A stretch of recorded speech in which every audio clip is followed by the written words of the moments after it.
Word problems पढ़ेंगे। देखो 10th class में मैथमेटिक्स में बहुत ही इंपॉर्टेंट और इंटरेस्टिंग वर्ड प्रॉब्लम्स हैं। आप ध्यान देंगे कि वर्ड प्रॉब्लम को कैसे समझना है और समझ करके फिर क्या करेंगे, हम उनसे दो इक्वेशन बनाएंगे और जो दो इक्वेशन बनेगी उन दोनों इक्वेशंस को एलिमिनेशन मेथड से सॉल्व करेंगे। पिछले वीडियो में आपको इक्वेशन दी हुई थी और हमने केवल एलिमिनेशन मेथड अप्लाई करके उन्हें सॉल्व किया था, लेकिन आज इक्वेशन भी हमको बनानी है और सॉल्व भी हमें करना है। बहुत ही इंटरेस्टिंग है। आप अच्छी तरह से वीडियो को देखेंगे, समझेंगे और फिर इन्हें नोट करेंगे। देखिए सेकंड का जो फर्स्ट क्वेश्चन है वो है, if we add 1 to the numerator and subtract 1 from the denominator, a fraction reduces to 1. It becomes 1 upon 2 if we only add 1 to the denominator. What is the fraction? ध्यान से सुने। इसमें main काम है कि वर्ड प्रॉब्लम को समझ करके इक्वेशन बनाना। अगर आपने सही इक्वेशन बना ली तो फिर मेथड तो आपको पता ही है। आराम से मेथड को ध्यान से समझे इसमें कि कैसे वर्ड प्रॉब्लम को इक्वेशन में कन्वर्ट करते हैं। तो सुनिए ध्यान से। यहां क्वेश्चन कह रहा है कि हमारे पास कोई फ्रैक्शन है और अगर उस फ्रैक्शन के 1 to the numerator, add 1 to the numerator, numerator में 1 ऐड कर दें, subtract 1 from the denominator, denominator में से 1 माइनस कर दें, तो फ्रैक्शन रिड्यूसेस टू 1 यानी 1 बन जाती है। फ्रैक्शन किस में कन्वर्ट हो जाती है? 1 यानी 1/1। और अगर डिनोमिनेटर में केवल 1 ऐड कर दें, न्यूमरेटर के साथ कुछ नहीं करें, तो वो फ्रैक्शन बन जाती है 1/2। It becomes 1/2 if we only add 1 to the denominator. तो उस कंडीशन में वो फ्रैक्शन क्या होगी ये हमें फाइंड करना है। तो ऐसे क्वेश्चंस में आपको पता ही है कि दो वेरिएबल वाले क्वेश्चंस हम पढ़ रहे हैं, तो सबसे पहला काम हमारा होगा कि उस फ्रैक्शन को मान लो, यानी न्यूमरेटर को x और डिनोमिनेटर को y मान लीजिए। जब न्यूमरेटर x और डिनोमिनेटर y माना तो फ्रैक्शन हो गई x/y। अब हमारा फर्स्ट केस क्या कह रहा है? फर्स्ट केस ये कह रहा है कि न्यूमरेटर में 1 ऐड कर दो, न्यूमरेटर में 1 ऐड कर दो, डिनोमिनेटर में से 1 माइनस कर दो। उस कंडीशन में वो फ्रैक्शन बन जाती है 1। तो देखिए यहाँ पर पहला केस हमारा ये हो जाएगा कि ये x/y हमारी फ्रैक्शन थी जो हमने मानी है, न्यूमरेटर में भी 1 ऐड कर दिया और सब्ट्रैक्शन में से 1 माइनस कर दिया according to question. There equal to हमारे पास फ्रैक्शन बन गई 1, यानी 1 को आप 1/1 भी लिख सकते हो। अब यहाँ क्या करेंगे, अगर मान लीजिए ये 1/1 है तो क्रॉस मल्टीप्लाई करेंगे। क्रॉस मल्टीप्लाई करेंगे तो हमारे पास आ जाएगा x+1 = y-1 और फिर इसमें y को लेफ्ट में ले आओ और इस 1 को राइट में ले जाओ। जब y को लेफ्ट में लाओगे तो हो जाएगा x-y और यहाँ पर +1 है उसको भी राइट में ले जाओ तो ये -1 हो जाएगा। एक -1 ऑलरेडी है ही तो हमारे पास हो जाएगा -2, यानी पहला इक्वेशन बन गया x-y = -2। It is equation number 1। अब सेकंड केस ये कह रहा है, if we add 1 to the denominator, केवल डिनोमिनेटर में 1 ऐड करें तो हमारे पास देखो numerator x as it is रखो, न्यूमरेटर में कोई चेंज नहीं करना है, डिनोमिनेटर में 1 ऐड करो तो हमारी फ्रैक्शन बन जाती है 1/2। क्वेश्चन में लिखा है ये कि फ्रैक्शन 1/2 बन जाती है। अब इसे भी हमने क्रॉस मल्टीप्लाई किया। जब क्रॉस मल्टीप्लाई किया तो देखो 2 को x से मल्टीप्लाई किया, 2x = y+1 को 1 से किया तो y+1, तो 2x = y+1 हमारा इक्वेशन हो गई। इसको सही तरीके से इसको अरेंज कर दीजिए, तो y को लेफ्ट में ले आओ तो 2x - y = 1। It is equation number 2। अब सेम वही प्रोसीजर है, बताने की जरूरत ही नहीं है जो हमारे 3.4 की फर्स्ट वीडियो में आपने देखा एलिमिनेशन मेथड से कैसे सोल्व करते हैं। वैसे मैं आपको बता दूं कि ये जो वर्ड प्रॉब्लम है एग्जाम में अगर आती है तो आप किसी भी मेथड से इनको सोल्व कर सकते हो, क्योंकि जनरली इनमें मेथड का नाम नहीं दिया हुआ होता है। लेकिन अगर मेथड का नाम दिया हुआ हो तो हमें पर्टिकुलर उसी मेथड से फिर करना कंपलसरी है। और जब किसी भी मेथड से सॉल्व करते हैं तो स्टूडेंट्स मोस्टली एलिमिनेशन मेथड को ही चूज करते हैं, क्योंकि ये सबसे अच्छी और इजी मेथड है। तो हम यहाँ पर क्या देखेंगे, देखिए हमारे पास दोनों इक्वेशन लिख लिए हमने, ये दोनों इक्वेशन है हमारे पास। अब दोनों इक्वेशन है तो इक्वेशन 2 में से इक्वेशन 1 को माइनस कर देंगे। माइनस क्यों कर देंगे, क्योंकि ऑलरेडी हमारे पास y वेरिएबल इक्वल है। आपको बता रखा है एलिमिनेशन मेथड में x या y दोनों में से एक वेरिएबल को इक्वल करना जरूरी है। तो दोनों में ऑलरेडी पहले से इक्वल आ गया, इक्वेशन में इक्वल आ गया, तो वेरिएबल को इक्वल करने की जरूरत नहीं है। अगर हम यहाँ पर x को इक्वल करते तब तो हमें इक्वल करने की जरूरत पड़ती, लेकिन ऑलरेडी y इक्वल है, तो क्यों हम अपना काम बढ़ाएं। इसलिए y को हम क्या करेंगे, अब रिमूव करेंगे। रिमूव करने के लिए दोनों सेम साइन के हैं, ऐड करने पर रिमूव हो नहीं सकते, तो हम लिखेंगे सब्ट्रैक्टिंग इक्वेशन 1 फ्रॉम इक्वेशन 2। अब इक्वेशन 1 को है वो 2 में से माइनस कर देंगे। माइनस करेंगे तो नीचे वाले डिजिट्स के साइन चेंज हो जाएंगे। प्लस का x की जगह माइनस, माइनस के y की जगह प्लस, और -2 की जगह प्लस हो गया। तो हम यहाँ पर क्या देखेंगे कि प्लस का 2x माइनस का 1x, तो क्या बचा, 1x बच गया। y माइनस का और y प्लस का ये दोनों कैंसिल हो गए। इधर प्लस का 1 और प्लस का 2 कितने हो गए, प्लस का 3, यानी x इक्वल टू 3, x की वैल्यू आ गई 3, और इसे हमने इक्वेशन 3 नाम दे दिया। अब ये जो x की वैल्यू है 3, इसको आप किसी भी इक्वेशन में 1 में या 2 में किसी में भी पुट कर दो, y की सेम वैल्यू आएगी। जब आपने substituting this value in equation 1 में जब आपने इसको पुट किया तो हमारे पास y की वैल्यू आ गई 5। अब x की वैल्यू 3 आई, इसका मतलब न्यूमरेटर 3 हो गया। y की वैल्यू 5 आई, इसका मतलब डिनोमिनेटर 5 हो गया, यानी हमारी जो फ्रैक्शन है वो हो गई 3/5। 3/5 is a required fraction. Now question number 2। Question 2 का सेकंड क्वेश्चन देखिए। 5 years ago, Nuri was thrice as old as Sonu. 10 years later, Nuri will be twice as old as Sonu. How old are Nuri and Sonu? यानी 5 साल पहले नूरी जो है वो सोनू की as की थ्राइस यानी 3 गुना थी, और 10 साल बाद नूरी सोनू की डबल, ट्वाइस का मतलब डबल हो जाएगी। तो आज नूरी और सोनू कितने साल की है ये हमें फाइंड करना है। देखिए मैंने पहले भी बताया था कि ये एजेज वाले क्वेश्चन बहुत इंपॉर्टेंट होते हैं, बहुत इजी भी होते हैं। तो देखिए सबसे पहले हम क्या करेंगे कि नूरी की जो प्रेजेंट एज है वो x ईयर्स मान लो, और सोनू की प्रेजेंट एज को y ईयर्स मान लो। अब आगे क्वेश्चन पढ़ने से पहले एक बार स्टार्टिंग देखिए क्वेश्चन की क्या है। क्वेश्चन की स्टार्टिंग करिए 5 years ago, 5 साल पहले। आगे कुछ मत करो, पहले आप अपने हिसाब से 5 साल पहले की एज डिटरमाइन करो। तो देखिए बिफोर 5 years देखिए नूरी आज x साल की है, तो 5 साल पहले 5 साल कम होगी, यानी x में से 5 माइनस कर देंगे, तो ये 5 साल पहले नूरी की एज होगी x माइनस 5 years।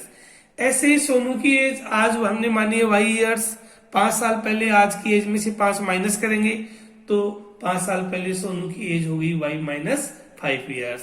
अब क्वेश्चन की लैंग्वेज को ध्यान से देखना है कि 5 years ago Noori was thrice as old as Sonu. तो देखिए 5 साल पहले जो नूरी की एज है ये x माइनस 5, ये 5 साल पहले जो सोनू की एज है उसकी 3 गुना थी। नूरी वाली एज सोनू वाली एज की 3 गुना थी, यानी नूरी बड़ी है, नूरी की एज 3 गुना थी। तो दोनों इक्वल कब होगी, जब सोनू वाली एज को हम 3 से मल्टीप्लाई करेंगे। देखिए मान लो मैं कहूं मान लीजिए कि मैं आपसे 5 गुना बड़ा हूं, मैं आपसे 5 गुना बड़ा हूं, मान लो ये कहूं, तो मैं तो ऑलरेडी बड़ा हूं। आप वाली एज को 5 से मल्टीप्लाई कर देंगे तब आप मेरे इक्वल होंगे। तो यहाँ क्वेश्चन कह रहा है नूरी सोनू की 3 गुना है, तो नूरी तो ऑलरेडी 3 गुना है, सोनू वाली एज को 3 से मल्टीप्लाई कर देंगे तो नूरी के इक्वल हो जाएगी। तो यहाँ नूरी की age is equal to 3 into y minus 5। तो ये हमारे इक्वेशन बन गया, इसको हमने सॉल्व कर लिया तो इक्वेशन ये बना x minus 3y equal to minus 10। ये हो गया इक्वेशन नंबर फर्स्ट। ऐसे ही हमने सेकंड जो कंडीशन है, अब सेकंड कंडीशन देखिए। सेकंड कंडीशन हमारी क्या है कि 10 ईयर्स लेटर, 10 साल बाद। तो पहले हम क्या करेंगे, 10 साल बाद की एज डिटरमाइन करेंगे। आज नूरी x वर्ष की है, 10 ईयर्स बाद कितनी होगी, x प्लस 10 ईयर्स। और आज सोनू y ईयर्स की है, 10 ईयर्स के बाद में कितने साल की हो जाएगी, y प्लस 10 ईयर्स की हो जाएगी। क्वेश्चन में कंडीशन क्या दे रखी है, 10 years later Noori will be twice as old Sonu. यानी जो 10 साल बाद है, नूरी है वो सोनू की कितनी, ट्वाइस, डबल हो जाएगी। तो देखिए ये 10 साल बाद नूरी की एज x प्लस 10 और ये 10 साल बाद सोनू की एज y प्लस 10। नूरी 10 साल बाद डबल हो जाएगी, तो ये तो डबल हो गई, 10 साल बाद की एज है, ये तो ऑलरेडी डबल हो गई, डबल है। और ये सोनू के इक्वल कब होगी, जब सोनू वाली एज को ट्वाइस करेंगे, डबल करेंगे, 2 से मल्टीप्लाई करेंगे। तो इस प्रकार से हमने इस इक्वेशन को भी अब आगे सॉल्व कर लिया, और सॉल्व कर लिया तो इक्वेशन आया x minus 2y equal to 10। और अब दोनों इक्वेशन को हम एलिमिनेशन मेथड से सॉल्व कर लेंगे। सॉल्व करने की मेथड आपको पिछले वीडियो में आपको बताई रखी है। दोनों इक्वेशन को जब एलिमिनेशन मेथड से सॉल्व करेंगे तो y की वैल्यू आई 20, और इस y की वैल्यू 20 को इक्वेशन फर्स्ट में पुट कर दिया। जब इक्वेशन फर्स्ट में पुट कर दिया, x की वैल्यू आ गई 50, x की वैल्यू आ गई 50। तो इस प्रकार से x की वैल्यू जो 50 आई, x क्या था, नूरी की एज, यानी नूरी कितने साल की है आज, 50 साल की है, 50 ईयर्स की है। और सोनू की एज हमने y मानी थी, y की वैल्यू कितनी आई, 20। इसका मतलब सोनू कितने साल की हो गई, 20 ईयर्स की हो गई। इसी प्रकार आगे हमारा थर्ड क्वेश्चन देखिए। थर्ड क्वेश्चन है, the sum of the digits of a 2 digit number is 9. Also 9 times this number is twice the number obtained by reversing the order of the digits. Find the number. बहुत अच्छा question है। ऐसे question आप 9th और 8th में भी पढ़ करके आए हो, ध्यान से देखना, बहुत अच्छी चीज है। सबसे पहले बात, इस क्वेश्चन को सॉल्व करने से पहले मैं आपको एक बात बताता हूं, ध्यान से देखना। मान लीजिए आपके पास एक नंबर है 45। आपने छोटी क्लासों में एक्सपेंडेड फॉर्म में लिखना सीखा था। 45 को एक्सपेंडेड फॉर्म में कैसे लिखोगे, 40 प्लस 5। आपने क्या किया, 45 को लिखा 40 प्लस 5, यानी जो यूनिट प्लेस पे कौन है 5, उसको 1 से इंटू किया, और जो टेंस प्लेस पे क्या है 4, उसको आपने 10 से इंटू किया। 45 में 5 यूनिट प्लेस पे है और 4 टेंस प्लेस पे है, तो जो टेंस प्लेस पे हो उसको 10 से मल्टीप्लाई कर दो, जो यूनिट प्लेस पे हो उसको 1 से मल्टीप्लाई कर दो, दोनों को ऐड कर दो, वही नंबर आ जाएगा। इस फॉर्म को जब 10 से मल्टीप्लाई 1 से मल्टीप्लाई करने के बाद जो दोनों को ऐड करते हैं, इस फॉर्म को बोलते हैं स्टैंडर्ड फॉर्म, जनरलाइज्ड फॉर्म या ओरिजिनल नंबर, ओरिजिनल फॉर्म बोलते हैं इसको। तो यहां हम क्या करेंगे, सबसे पहले हमारे पास कोई न कोई 2 डिजिट का नंबर है, 2 डिजिट का नंबर है, नंबर हमें पता नहीं है, तो एक काम करते हैं कि यूनिट डिजिट को मान लेते हैं x और टेंस डिजिट को मान लेते हैं y। हमने लिखा let the unit digit and tens digit of the number be x and y respectively, यानी यूनिट डिजिट x है और टेंस डिजिट y है। अभी अभी मैंने आपको कहा था कि यूनिट डिजिट को 1 से मल्टीप्लाई और टेंस डिजिट को 10 से मल्टीप्लाई।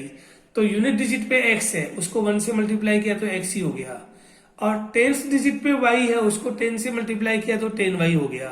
तो ये नंबर क्या बन गया, 10y प्लस x। इन दोनों को हमने प्लस किया तो 10y प्लस x बन गया। ये 10y प्लस x हमारा ओरिजिनल नंबर है, या ओरिजिनल नंबर की स्टैंडर्ड फॉर्म है या जनरलाइज्ड फॉर्म है। अब क्वेश्चन में क्या कह रहा है, देखो क्वेश्चन में हमें क्या कह रहा है कि 9 टाइम्स दिस नंबर का मतलब होता है original number, is twice the number obtained by reversing the order of the digits। अब हमने क्या किया कि जो हमारा नंबर था उसका ऑर्डर चेंज कर दिया। जैसे स्टार्टिंग में हमने एग्जांपल लिया था 45 का ऑर्डर चेंज करेंगे तो 54 हो गया, यानी अब ऑर्डर चेंज करने के बाद में यूनिट प्लेस पे 4 आ गया और टेंस प्लेस पे 5 आ गया। तो अब इस केस में हमारे पास क्या करेंगे कि यूनिट प्लेस वाले को 1 से इंटू यानी 4 को 1 से इंटू, टेंस प्लेस वाले को 10 से इंटू यानी 5 को 10 से इंटू, उल्टा हो जाएगा मतलब। तो यहां जब आपने ऑर्डर्स को रिवर्स किया, रिवर्स करने के बाद में x आ गया टेंस प्लेस पे, y आ गया यूनिट प्लेस पे, तो हमारे पास नंबर हो गया 10x प्लस y। क्योंकि आप जानते हो 10x क्यों हुआ, क्योंकि टेंस प्लेस वाले को 10 से मल्टीप्लाई करते हैं, यूनिट प्लेस को 1 से मल्टीप्लाई करते हैं, दोनों को ऐड करने पर वो नंबर आ जाता है, तो 10x प्लस y। तो ये तो हुआ ओरिजिनल नंबर, ये हुआ जो नंबर का ऑर्डर है, डिजिट्स का ऑर्डर है, वो चेंज करने पर जो नया नंबर है वो हो गया। अब क्वेश्चन की कंडीशन क्या कह रही है? क्वेश्चन की कंडीशन हमें ये कह रही है कि जो ओरिजिनल नंबर है वो उसका 9 टाइम्स, और जो डिजिट्स का ऑर्डर चेंज करने पर जो नंबर आया उसका ट्वाइस, दोनों आपस में इक्वल है। क्वेश्चन को देखो ध्यान से देखो, 9 टाइम्स दिस नंबर, यानी जो ओरिजिनल नंबर है उसका 9 times, is twice the number obtained by reversing the order of the digits. यानी ओरिजिनल नंबर का जो 9 टाइम है वो ऑर्डर चेंज करने के बाद जो नंबर आया उसके ट्वाइस के इक्वल है। तो हम क्या करेंगे, ये देखिए कि हमारे पास ओरिजिनल नंबर का 9 टाइम यानी 9 से मल्टीप्लाई कर दिया, ऑर्डर चेंज करने पर जो नंबर आया उसका ट्वाइस यानी उसको 2 से मल्टीप्लाई कर दिया, और अब हमने इसको सॉल्व कर लिया। सॉल्व कर लिया तो हमारे पास इक्वेशन बना -x plus 8y equal to 0। साथ ही मैंने यहाँ पर एक देखो इक्वेशन फर्स्ट भी यहाँ पर पहले लिख दी है, क्योंकि स्टार्टिंग लाइन क्या है क्वेश्चन की, the sum of the digits of a 2 digit number is 9। जो 2 डिजिट का नंबर है उन दोनों डिजिट का सम 9 है। हमने दोनों डिजिट क्या मानी है, x और y माना है, x और y माना है, इसका मतलब ये हुआ कि दोनों डिजिट का सम 9 यानी x plus y equal to 9। इसको आप इक्वेशन नंबर 1 दे दो, इसको इक्वेशन 2 दे दो।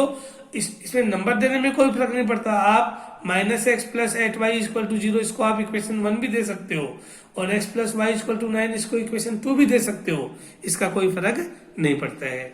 तो अब ये दोनों इक्वेशन हमारे पास आ गई, इन दोनों इक्वेशन को अब आप सॉल्व कर लो एलिमिनेशन मेथड से, और एलिमिनेशन मेथड से सॉल्व जब आप करोगे तो देखेंगे कि y की वैल्यू आई 1 और x की वैल्यू आई 8। अब आपने x क्या माना था, x आपने माना था यूनिट प्लेस, तो 8 यूनिट प्लेस पे हो गया। y क्या था, टेंस प्लेस पे, तो सेकेंड नंबर पे y आ गया, यानी 18 हमारा नंबर हो गया 18, और 18 की कंडीशन में नंबर क्या हुआ 18। तो इस प्रकार से जो रिक्वायर्ड नंबर है वो 18 हो गया। इसी प्रकार से अगली वर्ड प्रॉब्लम देखिए, बहुत अच्छे वर्ड प्रॉब्लम्स हैं इस एक्सरसाइज में। Meena went to bank to withdraw ₹2000. She asked the cashier to give her ₹50 and ₹100 notes only. Meena got 25 notes in all. Find how many notes of ₹50 and ₹100 she received. यानी मीना 2000 रुपए निकालने के लिए bank में गई और कैशियर को कहा कि भाई मेरे को 100 के और 50 के नोट ही चाहिए। इस प्रकार से कैशियर ने मीना को टोटल 25 नोट्स दिए, 100 के और 50 के टोटल मिला करके 25 नोट्स दिए। तो हमें ये पता करना है 50 के नोट्स कितने हुए और 100 के नोट्स कितने हुए। ऐसे केस में वही चीज है, मान लो जो भी चीज पूछी है वो x और y मान लो कि जो 50 के नोट्स हैं वो x है और 100 के नोट्स हैं वो y है। अब क्वेश्चन क्या कह रहा है, दोनों तरह के नोट्स मिलाकर के 25 नोट्स दिए हैं। तो हमारा पहला इक्वेशन हो गया x plus y equal to 25, क्योंकि x क्या है 50 के नोट्स, y क्या है 100 के नोट्स, नंबर ऑफ 100 नोट्स है y, तो x plus y equal to 25, it is equation number first.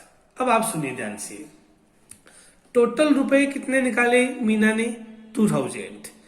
अब आप एक बात सुनो मेरी, मान लो आपने 50 के 10 नोट निकाले तो टोटल रुपए कितने हुए 10 इंटू 50 यानी 500।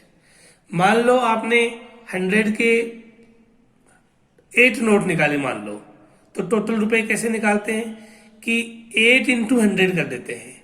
तो सेम वही प्रोसीजर यहां पर है कि 50 के कितने नोट निकाले x, तो 50 को x से मल्टीप्लाई कर देंगे, ये आ जाएगा कि 50 के कितने रुपए हुए। और 100 के कितने नोट निकाले y, तो 100 को y से मल्टीप्लाई कर देंगे, 100 के कितने रुपए हुए टोटल वो आ जाएंगे। और ये हुए 50 के और ये हुए 100 के टोटल, और दोनों मिलाकर के टोटल रुपीज है 2000। तो ये हो गया हमारा इक्वेशन नंबर सेकेंड। अब हम क्या करेंगे कि वही एलिमिनेशन मेथड में देखो यहाँ x है, यहाँ 50x है। अब x या y दोनों में से एक वेरिएबल को तो इक्वल करना ही पड़ता है, तो हम x को इक्वल करने के लिए इसको भी 50x बनाएंगे। इसको 50x बनाने के लिए हम क्या करेंगे, इक्वेशन 1 को 50 से मल्टीप्लाई कर देंगे, और 50 से मल्टीप्लाई करेंगे तो ये हमारे पास ये नया इक्वेशन आ जाएगा। और नया इक्वेशन आ जाएगा, फिर इक्वेशन जो थर्ड है उसको 2 में से माइनस कर लेंगे, या 2 को थर्ड में से माइनस कर लेंगे, इसका कोई फर्क नहीं पड़ता, आंसर सेम आएंगे। तो हमारे पास y की वैल्यू आ गई 15, और y की वैल्यू 15 को इक्वेशन 1 में पुट कर दो, इक्वेशन 2 में कर दो, इक्वेशन 3 में कर दो, किसी में भी कर दो, आंसर सेम आएंगे। तो y की वैल्यू को इक्वेशन 1 में पुट किया तो x की वैल्यू आ गई 10। तो हमने क्या देखा कि 10 x की वैल्यू आई, x क्या चीज थी, 50 के नोट्स थे, इसका मतलब मीना है 10 नोट्स ऑफ रुपीज 50, और y की वैल्यू कितनी आई 15, एंड 15 नोट्स ऑफ रुपीज 100, यानी 50 के तो 10 नोट हुए और 100 के 15 नोट हुए। वैसे भी आप चेक कर सकते हो, जब 50 के 10 नोट होते हैं तो कितने रुपए होते हैं 500, और 100 के 15 नोट होते हैं तो कितने होते हैं 1500 और 500 कितने हो गए 2000, यानी टोटल रुपीज उसने 2000 ही लिए हैं। तो करेक्ट, ये चेक भी हो गया।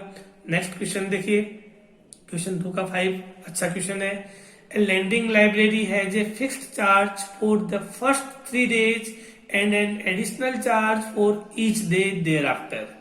Sarita paid ₹27 for a book kept for 7 days, while Susie paid ₹21 for the book she kept for 5 days.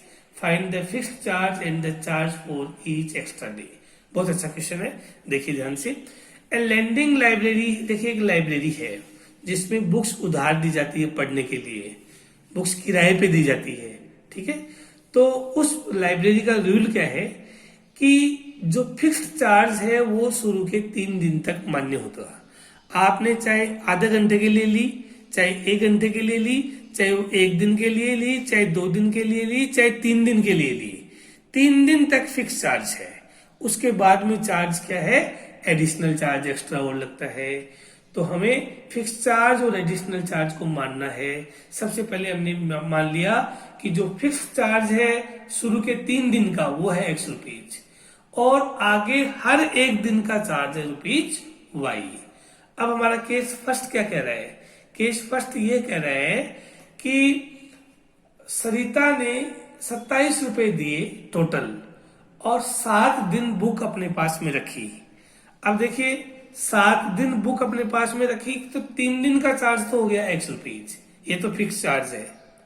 7 दिन बुक रखी, उसमें से 3 दिन का चार्ज तो x हो गया, 3 दिन तो माइनस करो, कितने दिन बचे 4 डेज बचे, और एक आगे 1 दिन का चार्ज y, हर 1 दिन का चार्ज y है तो 4 दिन का चार्ज कितना हो गया 4y।